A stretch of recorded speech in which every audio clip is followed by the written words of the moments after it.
বাপের গাড়ি নাকি যে তুই হাত দিছস? আরে দেখ দেখ, এই ফকিনীর বাচ্চা গাড়িতে কত ময়লা লাগাই দিয়েছে। পুরো সাদা গাড়িটা নিমিশে নোংরা করে ফেললো এই গায়া ভুট্টা। তোর সাহস কিভাবে হয় আমার গাড়ি নোংরা করার? দাগ পড়ে যাবে আমার গাড়িতে। দেখুন আপু, আসলে আমি মাঠে কাজ করে আসছিলাম, আর আসার পথে পায়ে কাঁটাটা বেঁধে যায়, তাই না পেরে বাধ্য হয়ে গাড়ির উপর ভার রেখে কাঁটাটা তুলছিলাম। Sorry please. এই গায়া কোথাকার, তোর বাপের গাড়ি নাকি তুই এখানে দাঁড়িয়ে কাটা বের করলি? অন্য কোথাও যাই তো পারতি। তোর এই নোংরা হাত গাড়ি পর কেন রাখলি?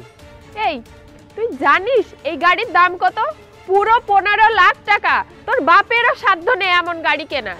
দেখুন ম্যাম, আর আপনারা দুজনেই কিন্তু সীমা অতিক্রম করছেন। বাবা নিয়ে কথা বলার তো কিছু দেখছি না এখানে। এই গরিবের বাচ্চা আমাদের গাড়ি নোংরা করে আবার আমাদের উপরে বড় বড় কথা বলছিস? আরে এদের গলা একটু বড়ই হয়, ফকিনীর জাত না। বাপের জন্মে তো কোনোদিন গাড়ি চোখে দেখে নাই, তাই গাড়ির উপর হাত রেখে নিজের একটু স্বপ্ন পূরণ করতেছিল। কি আর করবে, বুঝোস না? দেখুন প্লিজ, আপনারা সীমা অতিক্রম করবেন না।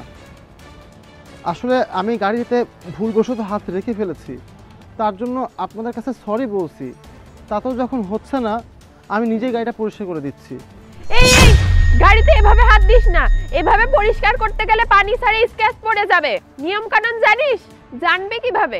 বাপের জন্মে তো এমন গাড়ি চোখে দেখিস নাই। দেখুন, বারবার এরকম পরিবার তুলে কথা বলবেন না আপনারা।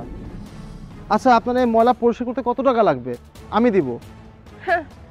জীবনে তো সাইকেল চোখে দেখোস নাই, আবার গাড়ি পরিষ্কার করার টাকা দিবি? সেই হিম্মত কি তোর আছে? শালা কাঙাল কোথাকার, মাঠে কাজ করে আবার আমাকে টাকা দিবি? কয় টাকা কামাস কামলা কোথাকার?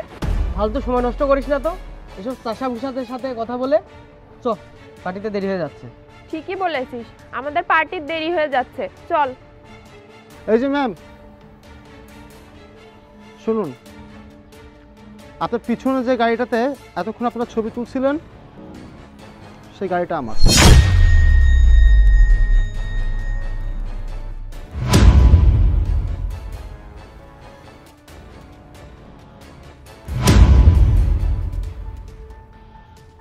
এতক্ষণ ধরে আপনারা আমার পরিবার, আমার বাবাকে নিয়ে কথা তুলেছেন, কিচ্ছু বলেনি, কিন্তু আমাকে চাষাভুষা বলেছেন, কাজকে অসম্মান করেছেন। আমি মাঠে কাজ করি বিধায় আমাকে কাঙাল বলেছেন, কামলা বলেছেন।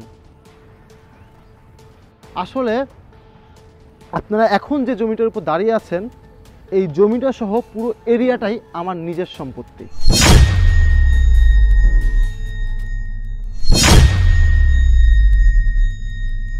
আমি আমার জমিতে কাজ করছিলাম, আর আমি আমার নিজের কাজ নিজে করতে স্বাচ্ছন্দ্য বোধ করি, আর নিজের টাকাতে গাড়িতে চড়ি। আপনাদের মতো বাবার টাকায় অহংকার করি না।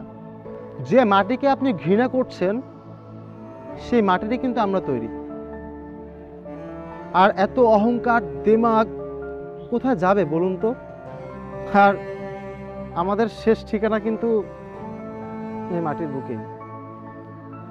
সুতরাং এসব আমাদের কোনো কাজেই আসবে না। এই অহংকার, এই বড়াই দুদিনের। সবাইকে মৃত্যুর স্বাদ গ্রহণ করতে হবে। আর এছাড়াও আল্লাহ তাআলা অহংকারীদের পছন্দ করেন না। সরি। It's okay. ধন্যবাদ, ভালো থাকবেন।